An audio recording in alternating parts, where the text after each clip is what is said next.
Hello mga kapatid, itong kakantahin ko ay isang gospel song para kay Lord.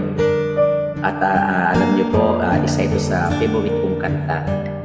With sabayan ng kaunting emo, minsan nalulupan na lang yung sabayan.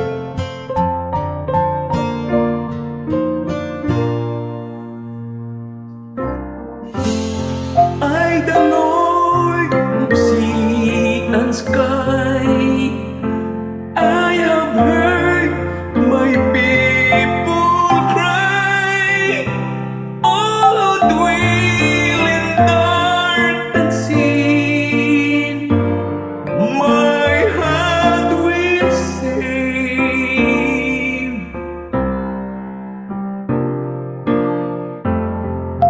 You made the stars of night, I will make their darkness bright.